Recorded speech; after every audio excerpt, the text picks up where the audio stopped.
और यूपी की राजनीति पर आज की सबसे बड़ी खबर हम आपको बता दें। जी हां, आज अखिलेश जयंत चौधरी की हो सकती है मुलाकात, लखनऊ में हो सकती है अखिलेश जयंत की मुलाकात। दोनों के बीच सीट शेयरिंग पर बन सकती है सहमति। 7 दिसंबर को अखिलेश जयंत की मेरठ में साझा रैली है।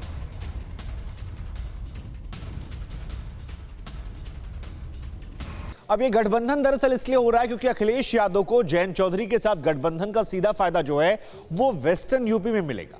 पश्चिमी उत्तर प्रदेश जाटलैंड है और यहां के किसान गन्ना उगाते हैं।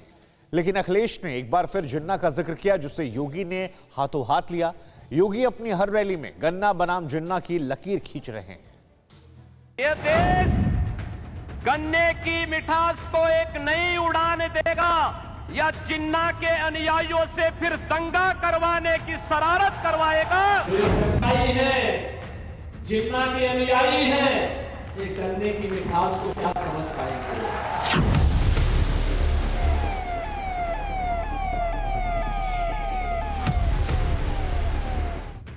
जिन्ना है कि जाता ही नहीं, ऐसा लग रहा है मानो यूपी की राजनीति घूमकर जिन्ना पर अटक गई है। शुरुआत समाजवादी मुखिया अखिलेश यादव ने की थी, अब इसे आगे बढ़ा रही है बीजेपी। मुख्यमंत्री योगी आदित्यनाथ ने तो विपक्ष के माहौल को पंचर करने के लिए जिन्ना को पंचलाइन ही बना लिया है। जहां जाते हैं, भाषण देते हैं, बोलते हैं, तो एक बार अखिलेश यादव को नशा चलाने के लिए जिन्ना का जिक्र जरूर करते हैं। जिन्ना के चिन्ह को जगा कर रखना चाहते हैं। जेवर एयरपोर्ट पर जिन्ना नाम जपने वालों को घेरने वाले योगी आदित्यनाथ जब 2 दिन पहले बलरामपुर में थे, तो फिर उन्होंने गन्ना और जिन्ना का जिक्र कर नई लकीर खींच दी। जिन्ना के अनुयायी हैं, ये गन्ने की मिठास को क्या समझ पाएंगे। जिन्ना के डायरेक्ट एक्शन पर जिनका विश्वास है, वे दंगा करवाते थे, किसानों को तबाह करते थे, नौजवान की जिंदगी बर्बाद करते थे, आस्था पर प्रहार करते थे। और जिन्हें आस्था का सम्मान करना था, उन्होंने अयोध्या में भगवान राम का भव्य मंदिर के निर्माण का कार्य भी आगे बढ़ाया। गन्ना बनाम जिन्ना के लक्ष्यभेदी तीर से बीजेपी कैसे 2 निशाने साध रही है, ये विस्तार से बताएंगे। मगर उससे पहले जानिए कि 2022 के चुनाव में जिन्ना नाम के मुद्दे का जन्म कैसे हुआ।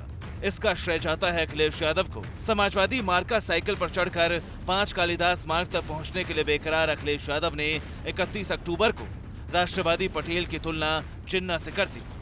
सरदार पटेल जी, राष्ट्रपिता महात्मा गांधी, जवाहरलाल नेहरू, जिन्ना एक ही संस्था में पढ़ करके बैरिस्टर बन करके आए थे। उन्होंने आजादी दिलाई। उन्हें किसी भी तरीके से किसी का भी संघर्ष करना पड़ा होगा तो वो पीछे नहीं हटे। इस बयान से 1 इंच भी अखिलेश डिगे नहीं, बस इसी को बीजेपी वालों ने लपक लिया। लेकिन सवाल है कि यूपी के चुनाव में जिन्ना का क्या काम है। यूपी के नेता बार बार जिन्ना का नाम क्यों ले रहे हैं। जिन्ना यूपी में किसकी सत्ता का रास्ता तैयार करेगा। दरअसल अखिलेश यादव ने जिन्ना का नाम भूलवश नहीं लिया। ये एक ऐसी सोची समझी सियासत थी जिसमें मुस्लिम वोट बैंक को प्रसन्न रखने की सियासी चाल थी। ऐसा इसलिए जरूरी है क्योंकि यूपी में करीब 20% मुस्लिम है। राज्य में कुल 143 सीटों पर मुस्लिम अपना सार रखते हैं। इनमें से 70 सीटों पर मुस्लिम आबादी 20 से 30% के बीच है। 73 सीटें ऐसी हैं जहां मुस्लिम 30% से ज्यादा हैं। सूबे की करीब 3 दर्जन ऐसी विधानसभा सीटें हैं जहां मुस्लिम उम्मीदवार अपने दम पर जीत दर्ज कर सकते हैं।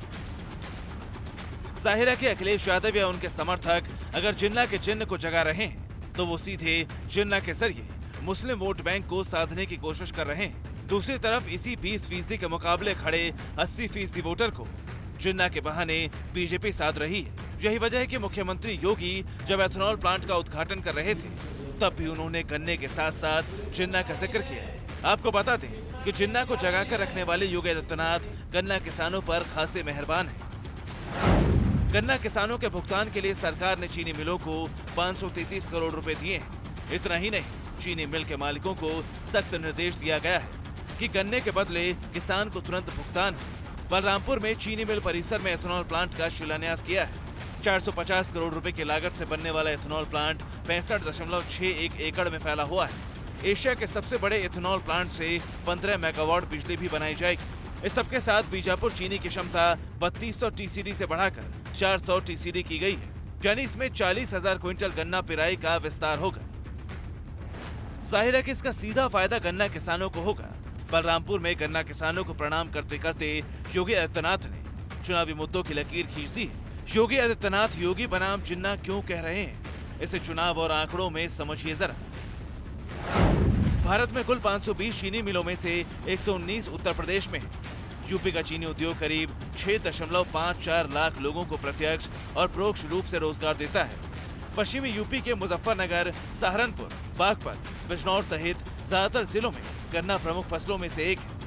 आंकड़ों के मुताबिक सूबे में करीब 45 लाख किसान और उनके परिवार प्रत्यक्ष या अप्रत्यक्ष रूप से गन्ने की खेती से जुड़े हैं। यूपी के चुनाव में गन्ना अहम मुद्दा रखता है।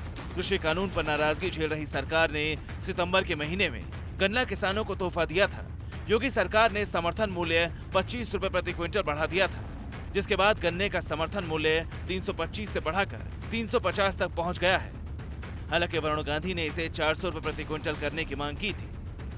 किसान भी कमोबेश यही कह रहे हैं। हालांकि मुख्यमंत्री योगी आदित्यनाथ का मानना है कि समर्थन मूल्य में बढ़ोतरी के साथ साथ जिस तरह सरकार ने किसानों के भुगतान की फिक्र की है, सत्ता में वापसी के लिए आश्वस्त है। योगी आदित्यनाथ भी लगातार घूम रहे हैं, जिन्ना का जिक्र कर रहे हैं, लेकिन यूपी के चुनाव में जिन्ना क्यों जिंदा है, इसके बारे में जनता को ना तो बीजेपी वाले बता रहे हैं, ना ही समाजवादी वाले।